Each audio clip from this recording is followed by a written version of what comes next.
My journey in NFL was not like a smooth journey. Within the first months of me playing my first season, I was fired twice. Even when I got my dream, still shaky. It was not what I was expecting. If this ends abruptly, what's next? Welcome to Comfortable Conversations. I'm your host, Jas Kirk, where we dive into the greatest gift life can offer us, discomfort. These honest yet comfortable conversations we will have are essential as your life is your canvas. In each episode, I will share practical wisdom and personal stories that guide you through life's big questions, encouraging growth, self-discovery, and deeper connections in your everyday life.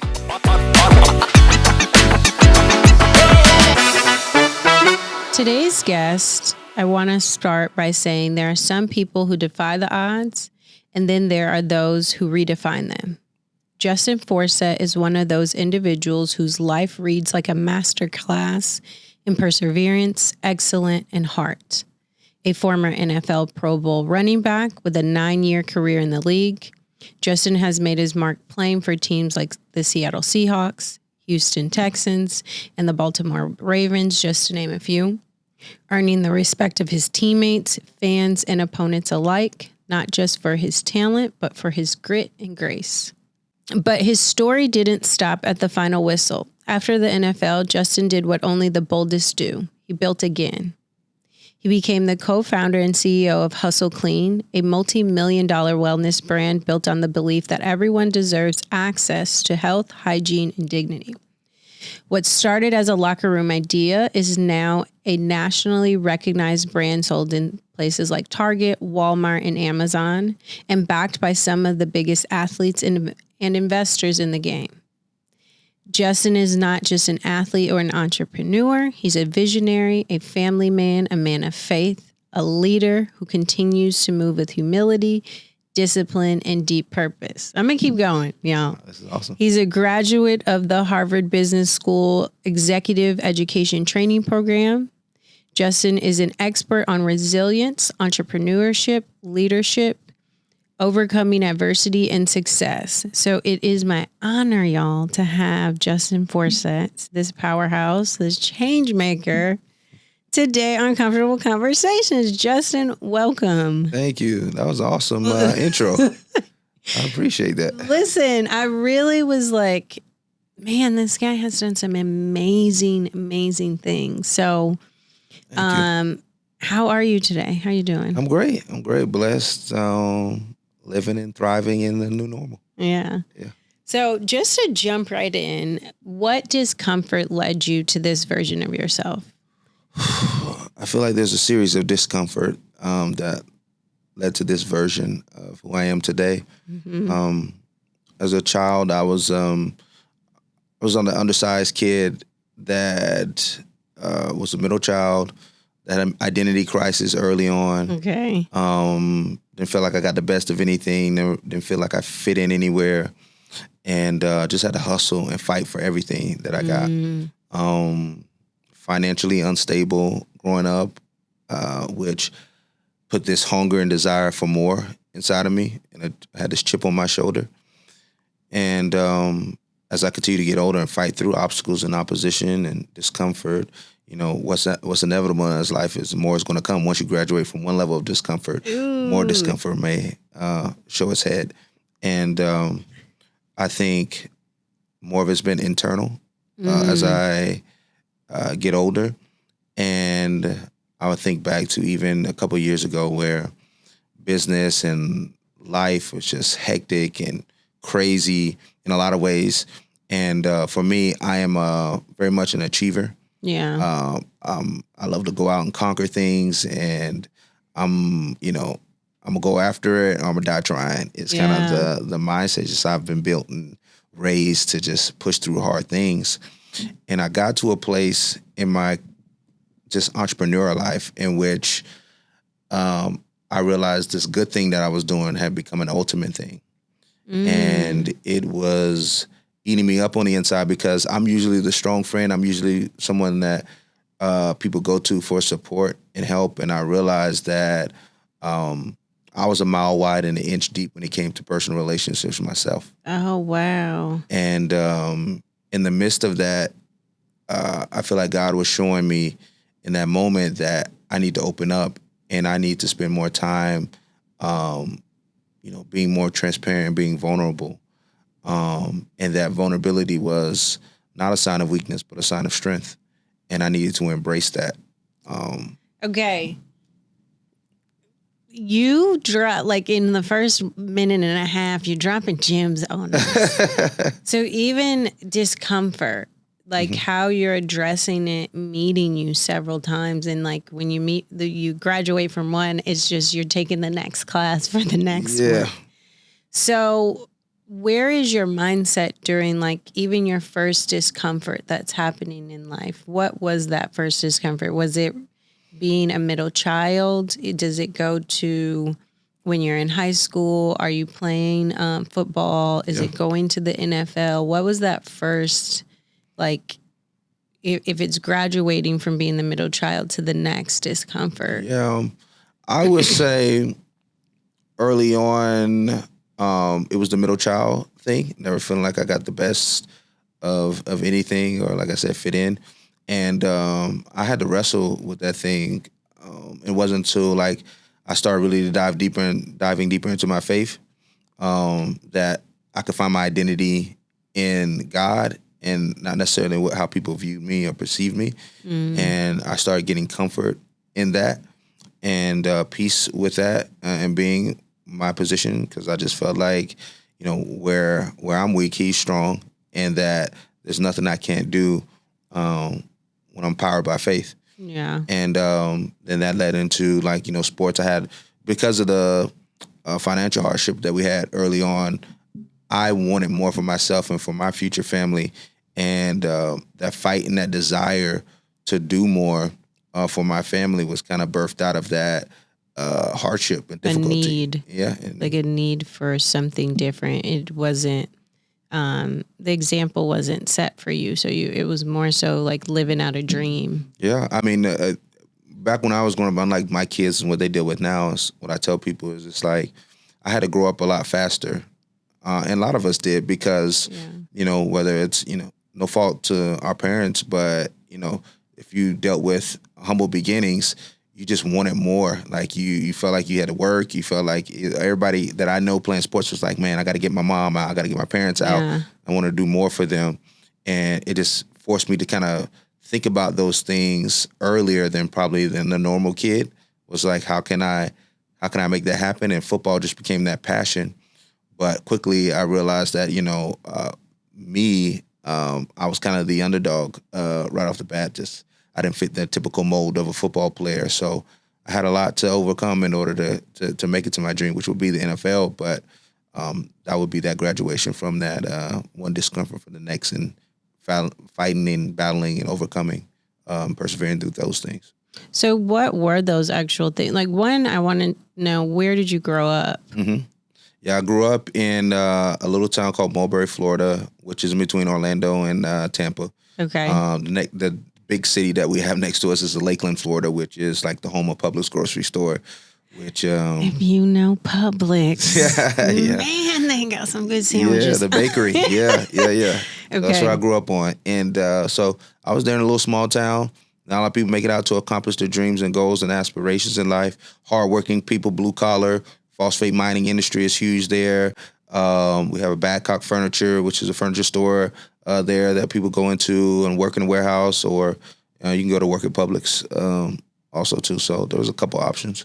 So you didn't really know any individuals who were doing the things you love, like you were trying to pursue. Did you have those examples outside of like coaches? Sure. There was in the city. I grew up in Mulberry, and the big city next to me was Lakeland, which isn't big that much itself.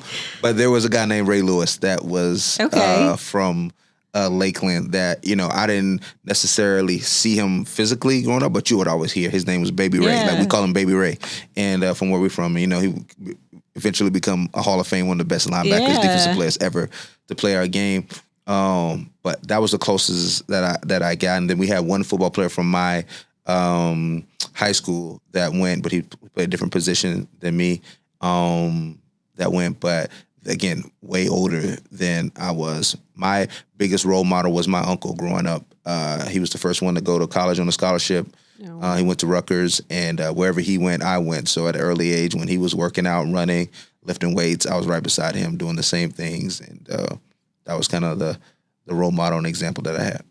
So also when you were talking, it sounded like you were building a lot of mental fortitude and like resilience early on to say, like, I got to push through. I got to keep going.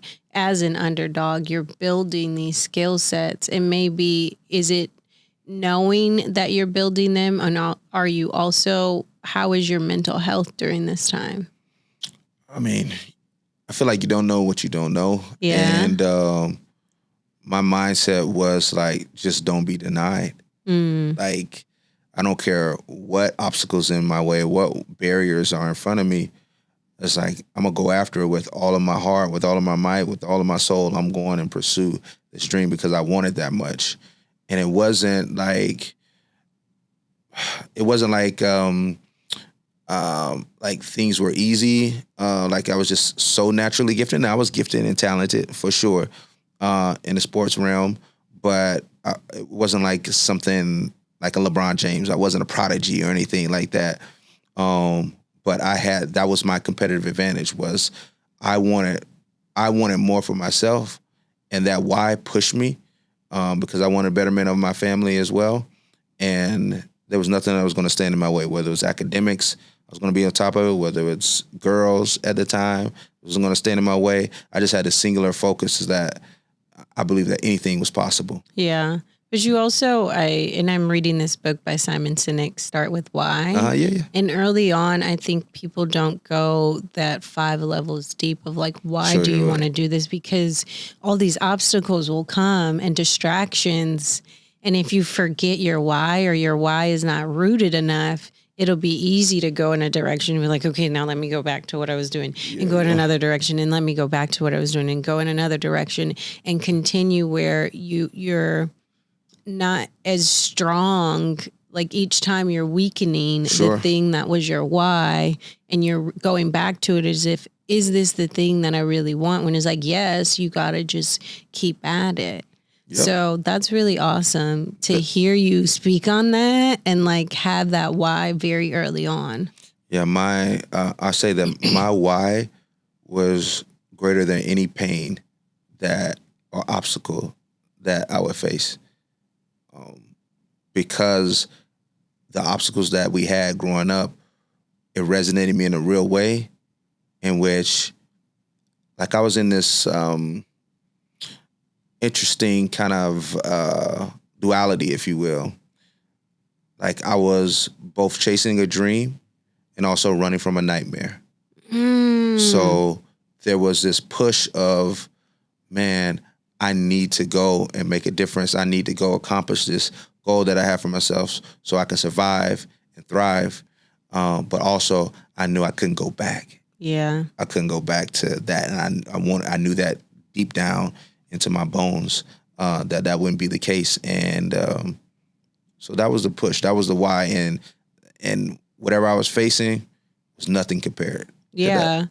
So I always say pain pushes until the vision pulls, but some people's pain is just like, that vision is like a light that is like, go in this direction. This is the way. Yep. So I think that, and even you sharing it like that nightmare, that is some people's like story where they're looking like, I can't go back to that. If it's past situation, if it's family dynamic, if it's upbringing, I can't even trigger my baby self because I know how deep this is rooted and how painful it really is. Yep. That's, oh my God, that's amazing. Listen, so you've made it to the NFL now. Yep. You're playing several seasons, but also during this time, you're building a side hustle. Oh, yeah. How does that come about? It came through discomfort and rejection and disappointment. So as you were about to start, I was going to say, you reach the goal that you really, really, really, really want. Yep. And that happens to every single person. But within that goal, something in you started to say something different that made you say, oh, let me start this side hustle, this side passion? What happened there? Because I really want to shed light on, like, someone will look at you, ex-NFL player. So when you're in the NFL, you're at a really high. Yeah. You ride that, right? Yeah. Or do you ride it? Or how is that, you know? Yeah, for sure. So my journey in NFL was not like a smooth journey, right? So I say it was built off discomfort and rejection because within the first, months of me playing my first season, I was fired twice. And it forced me to think about, okay, now I'm in the real world with real needs, being able to provide for myself and also family. At the time, I didn't have my own family at that time, but my mom, people back parents, home, loved ones, was taking care of them in some capacity. And so I was faced with a lot of just like early on of rejection, disappointment that was forcing me to like think, okay, if this isn't it, if this ends abruptly, what's next? And so in that moment of like, what's next, I started to try to invest in my future. So, because I was one of those persons, like, I didn't want to be ill-prepared for something. Like, I wanted to be in the best position possible to have success. Yeah. Whether it was going to be an athlete or also just if I was going to be, whatever occupation that I chose to do outside of football. And so I just started networking. I would go back and I would train at my university at Cal in Berkeley. And some of my teammates would like ideate and think about different concepts and things for business and business ideas and concepts. And we eventually landed on Hustle Clean on one of those sessions. And it was called Shower Pill at that time. But there was this locker room concept that birthed into a brand and a product within a brand. And it was a side hustle until it became the main hustle eventually when I retired. But again, it was birthed out of a place where there was some uncertainty. There was some. How early on was that uncertainty? Like you said after couple months. First couple months. But when did Hustle and Clean come in? Yeah, so that would be by my third year in the NFL. Okay. But that first year, I mean, like I said, my first season, I was fired twice. So I had to think about, again, the future earlier than what I thought I would need to think about it, because I felt like I was drafted. I made the opening day roster with the Seattle Seahawks. I thought everything was going to be smooth, and I mean, I put on great performances when given the opportunity. And then out of nowhere, I was blindsided twice by two teams. One, the Seattle Seahawks, and then the other, the Indianapolis Colts. And yeah, so it was not like, even when I got my dream, it was still shaky. It was not what I was expecting. That's what I want to talk about, because I feel like externally, everyone else, like, they see such and such got drafted to blah, blah, blah. And you're like, okay, this looks great for TV. But on the other side of this, all the things that are actually happening, the stresses of reaching that goal, that is a huge accolade. But then there's so much more. You reach a level where if things don't work out, the fall, does it feel way higher and fall harder? Mm-hmm. And also, like, I think people, even a little goal, you have to be able to leave room for curiosity. And I think I really did hear that of, like, if this isn't it, then what's next, or what is? Yep. And it's from you saying, okay, the first 2 months to it wasn't until year 3. Did that gap time, do you feel like that time was like expanding you, strengthening you, you were exploring more, getting curious on what is next for me? And it sounded like you gave yourself time. Mm-hmm. So I kind of want to better understand that gap. Sure.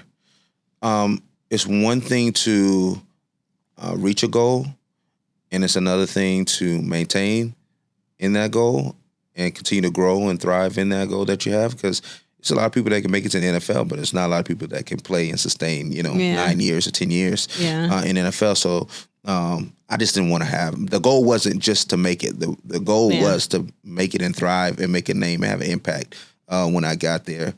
So that first year, I was battling a lot. Like I said, I got fired twice. I got the news. I was driving in a car after getting released by the Colts. I was driving the car with my dad. I remember it was yesterday. I'm getting ready to go to the airport to head back to Seattle because they picked me right back up after I got cut from the Colts. And he was telling me my mom battled cancer throughout her entire life, or my entire life. And she had thyroid cancer. And I remember my dad was telling me, like, it's touch and go. The doctors are saying, you don't know how much longer that she has to live. And I remember after getting that news, it was just like, okay, I had a drive, but also knowing like, okay, I got to make sure that mom is okay. I got to make sure that I'm making this team, and I got to make sure I'm staying this time. So whatever it takes, whatever the little things, and I was always a hard worker, but it was just kind of took me into overdrive of just like making sure, one, I wasn't taking anything for granted. And I was coming in with a singular focus and mindset. And it's like, I got to go take somebody's spot or take somebody else's job in order to make sure that I was going to be able to handle my family and myself. And so through that gap period, it was just like, it was a dog mentality, if you will, of just like, there was no stone left unturned. There was a passion, there was a zeal of like every opportunity that I got, I was going to make the best of it. The worst thing that the team could do was give me an opportunity. If they didn't want me to play, the worst thing that you could do is give me an opportunity. Listen, you open that door for me. If you just say, hey, who at the door? I got it. Exactly. Don't worry. You going to open the door for me. That, like, you got to have that mentality. Yep. Like, I think sometimes people wait for the seat. Like, I had a mentor early on, an old boss say, Jas, you got to put yourself in the game. Don't ever wait for someone else to pick you to put yourself in the game. Yep. And then I learned, like, most people aren't willing to go to the arena. And even if they do get in the arena, they're not willing to put themselves in the game. Yep. So you're not really competing against a lot of people. You're competing against the other people who potentially would be willing to put themselves in the game, but then there's still those people who aren't willing to do the work you're willing to do. They're not willing to be as disciplined, and like you said, all of those things. So it's like, once you sharpen that, it feels like it starts to become, it's a flow. Oh man. And you just, you realize that a lot of people want success, but they don't want the back end of the discipline and the commitment to sustain that success, because it's hard. It's like, to say no, like, it's easy to say yes, easier to say yes to a lot of things, but to say no to, like, okay, I'm gonna say no to like family and friend time. I'm gonna spend this investing in my future or investing in my craft. It's one thing to say no to food, where you want to just like, man, I worked hard all day. I want to treat myself. It's like, man, no, stick to the every plan. Single day saying I'm gonna say yes to myself and for my vision for myself means saying no to a lot of other things. And I was just willing had that mindset in that gap period that there was nothing that was going to stand in the way, not even myself. Yeah.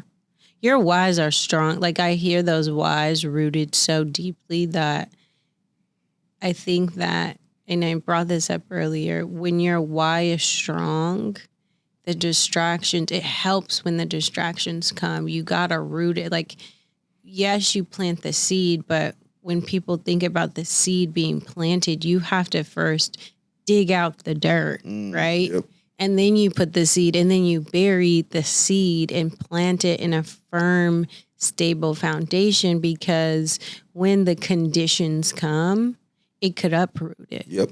But if you plant it right, uproot, and the roots don't grow up first, they grow down. Yep. To even, you've already planted it down and dug it, but it goes further. And I think when you're speaking, I see that, like, that seed is the why, and you got to go deep within, and then it's going to take itself even more deep and then to sprout. And so I think that's so powerful to hear your story. Like, man, your whys are strong. And you're like, I'm running through the wall. Some people hit the wall. Like, you're like, oh, the wall's going to break. Me against the wall's going to break. Yeah, I think people often ask me, man, like, how do you build and develop resilience? Because you hear it through every, as you're talking, I'm like, oh my God, this is why he speaks on it. I just think, how do we develop resilience is just doing hard things. Like, can we put ourselves in a position every day to take on challenges, to push ourselves? Because like, if you have been in a weight room before, like say you've pull up before. Yeah, but like your girl can't do it. Unassisted, no. Yeah. Well, proudly unassisted. Well, the way you develop and get stronger with a pull-up is by, it's not actually like the hanging part. It's actually spending time at the hardest part of the pull-up, which is at the top, right? When you pull yourself up. So often, like I'm teaching my son how to do pull-ups right now. And so we do a pull-up in which like we just not only get up there, but we hang there for a couple seconds, because that part is developing that strength for him to keep you up there, to sustain you. To sustain you. So it's the same thing as we're building like that perseverance and those traits to have resilience. Like you have to put yourself in a position of being challenged and being, it's like, it's time under tension. It's how we build resilience. So if you keep doing something over and over again and keep challenging yourself and keep pushing yourself, that expansion of like that resilience and perseverance is just going to get wider. Like you're going to have more stored up in the tank for you to be able to have those withdrawals later when challenges do come. So I just had to go through a lot of hard things, and then I choose like a lot of hard things to conquer that allow me to push through very difficult things. And of course, my faith is very instrumental part of it, because at the end of the day, I want to have a life of impact and significance more than success. And I want people to say at the end of the day, like, man, this is not only a man that, you know, accomplished a lot of amazing things, but he changed people's lives. He had an impact in a meaningful way.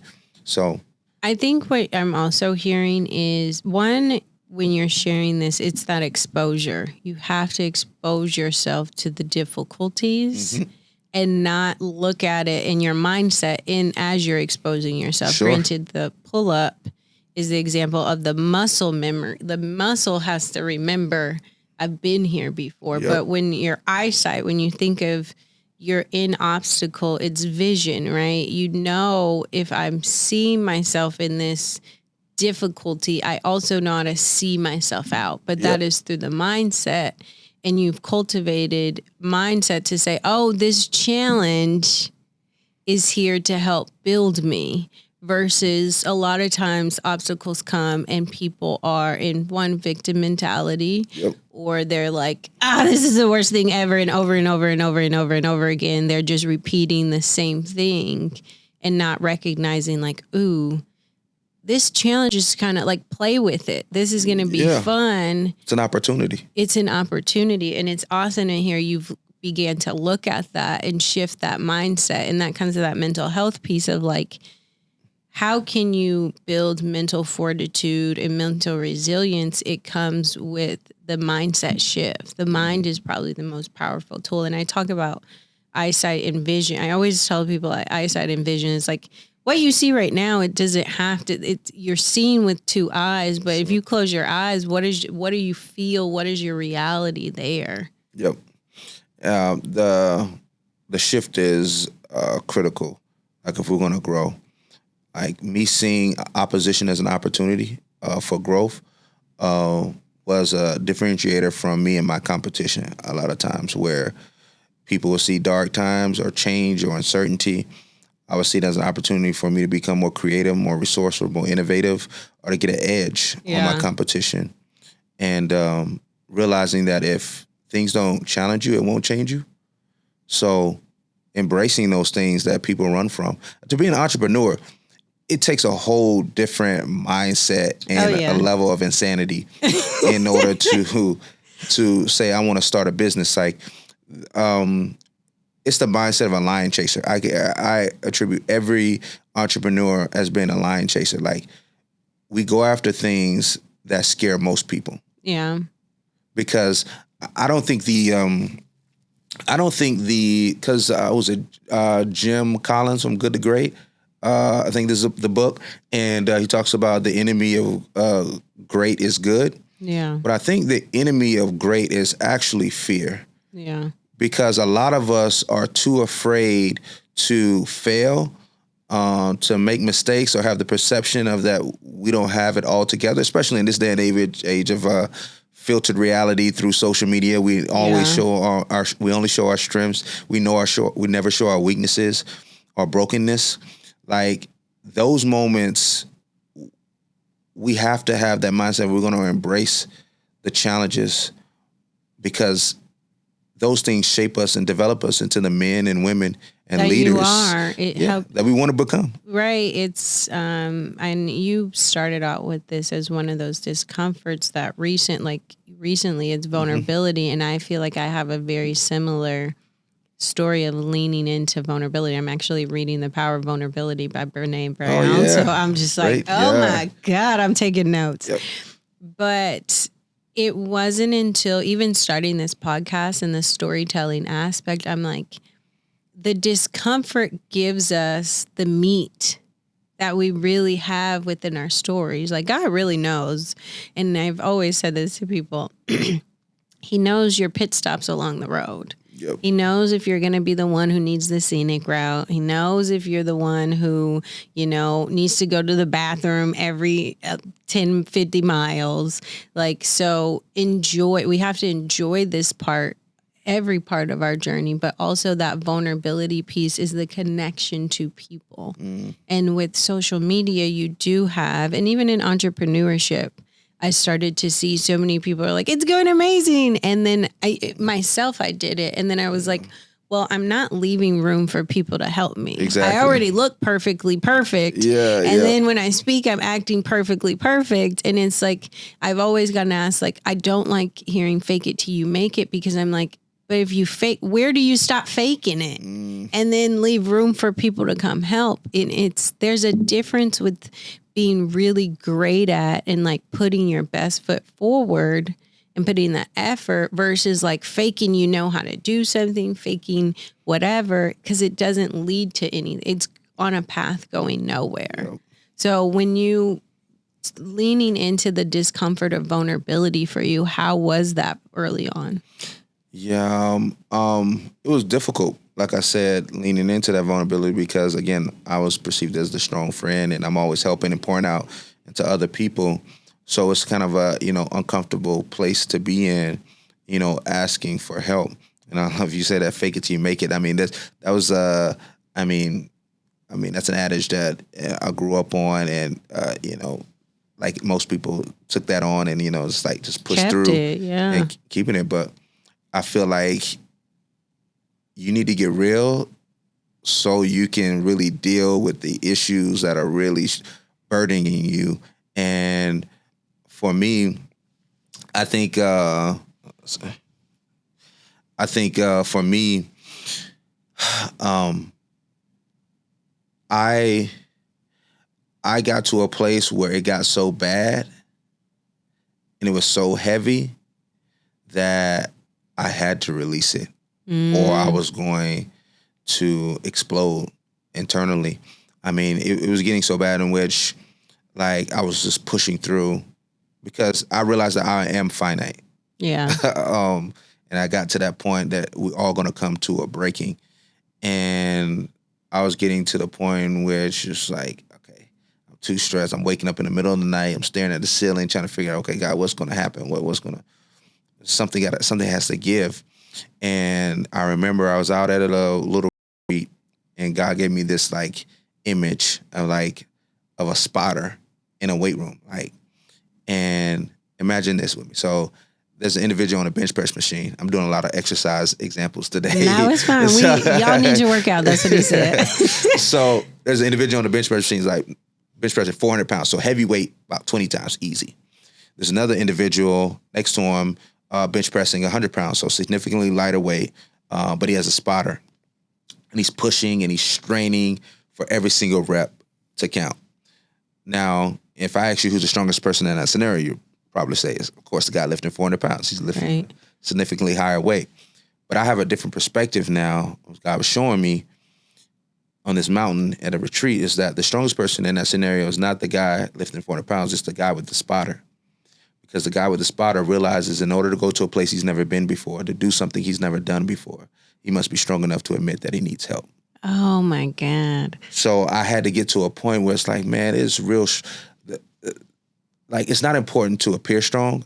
It's important to be strong. Yeah. And being strong means being vulnerable and being okay admitting that, man, I need help, because no one accomplishes anything great by themselves. So I had to be okay with it. And then I started like talking and speaking with other people. And it's like, whether it's my wife or reaching out to other men that were entrepreneurs that have done this thing before, and just like, man, I need help because I could see my health was suffering. I remember I had a stroke in my eye, was kind of a blood clot in my vessel, one of my vessels in my eye that could have damaged my eye and could have lost my sight. And it's called a central retinal vein occlusion. And I remember I was getting that news, and I got it from my eye doctor, and the eye doctor says, you need to go to a specialist, go to the retina center immediately.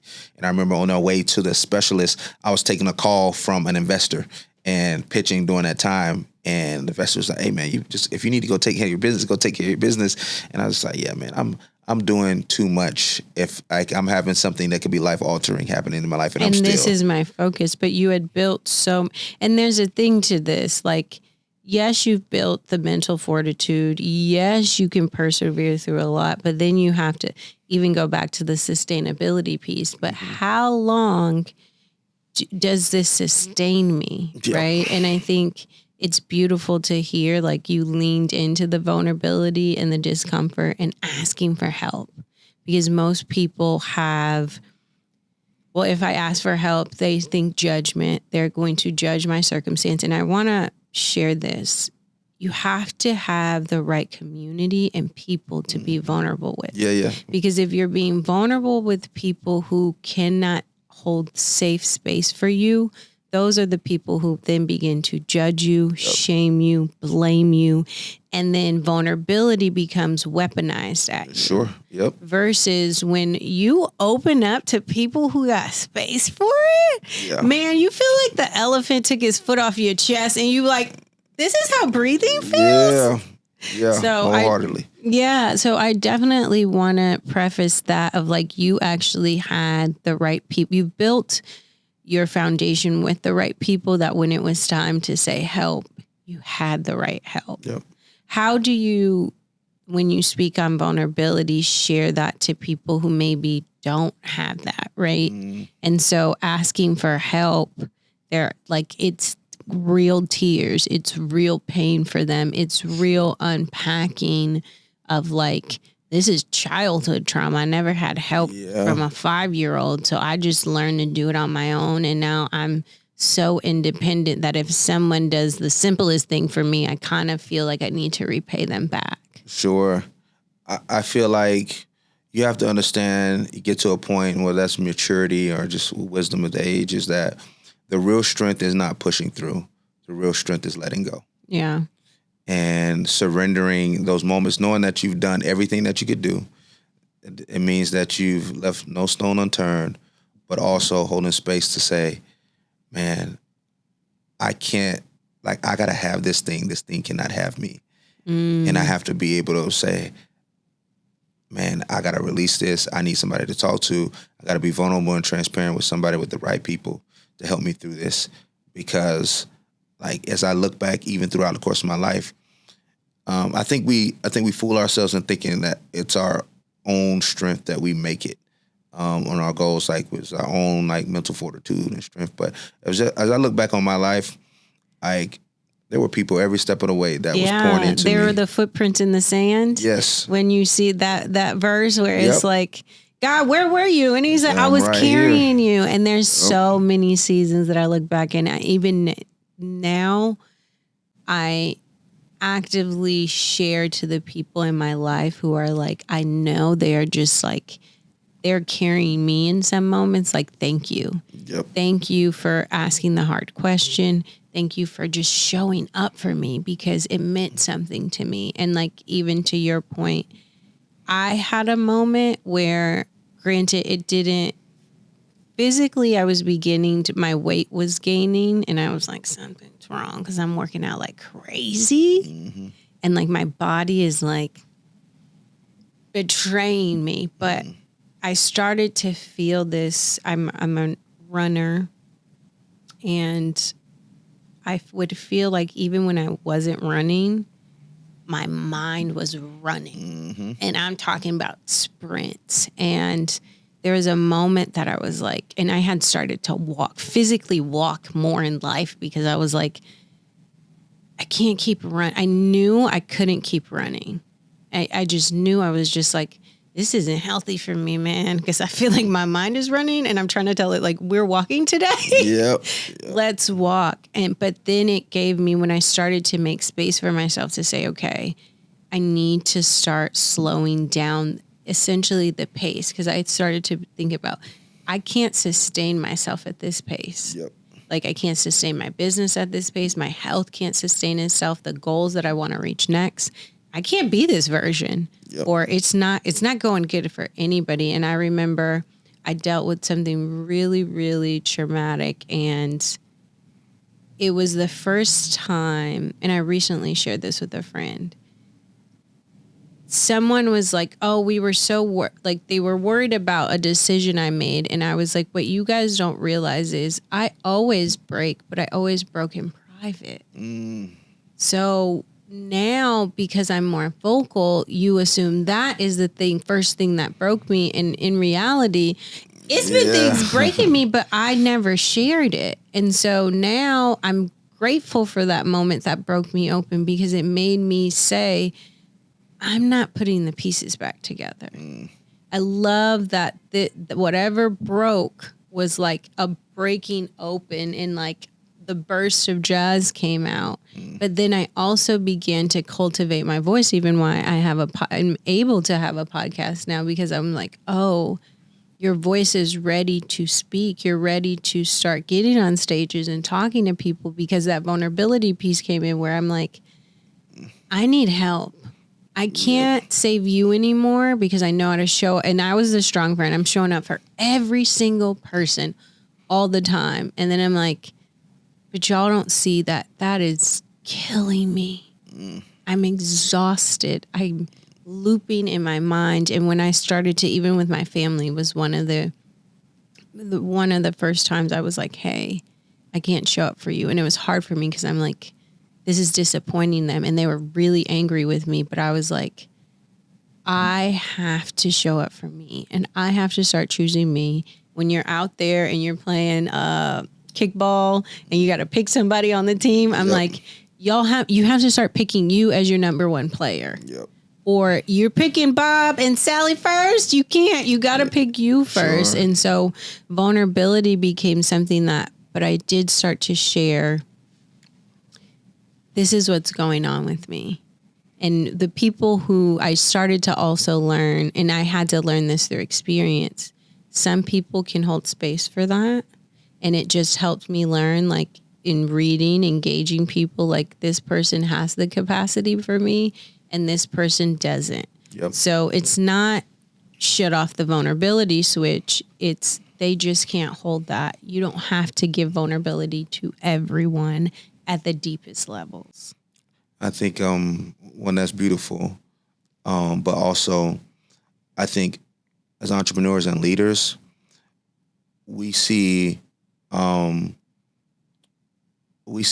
vulnerability as a weakness because we don't think we can lead and be vulnerable. And I think vulnerability is a key component to leadership. Yeah.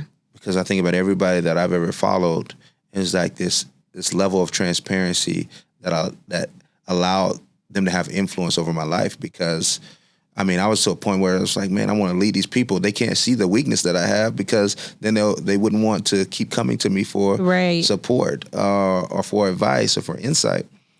But as I look back and think on it, it was like, man, the strength there and the things that you're able to unlock with vulnerability allows more people to follow you.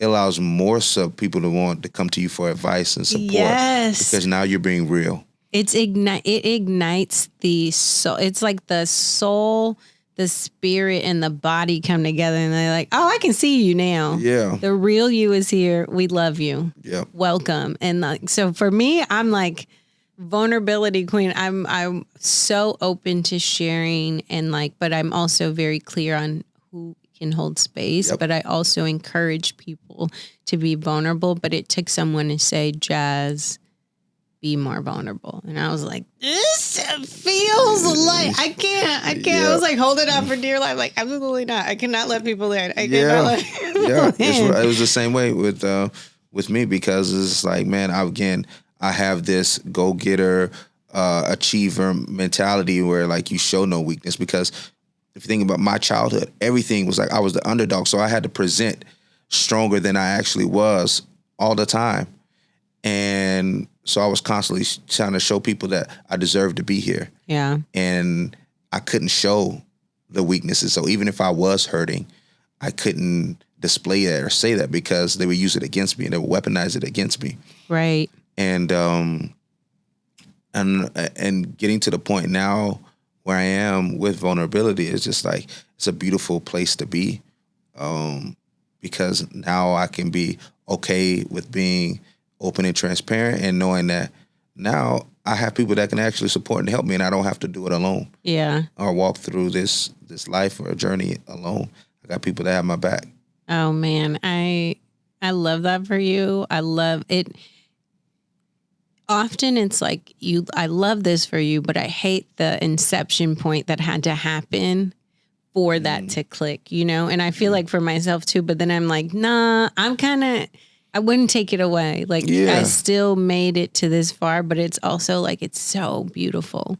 So if there's anything, what would you say as we begin to close? What is something as you're like in the car driving and you're like, man, I should have said that. Or like, what do you want to leave people with? Like, I would say, as you talk about, interesting, you use the car reference. I would say, just because you're slowing down doesn't mean that you're not going to get to your destination. On time. On time. Because as I think about as I'm driving, sometimes while I'm driving in my lane, in order to get to the place that I want to get to on time, I got to slow down, and I got to let some of these cars that are hindering me from going forward, I got to let them pass, or I got to go around and maneuver around them in a different way, instead of just keep going straight and just trying to push through. Yeah.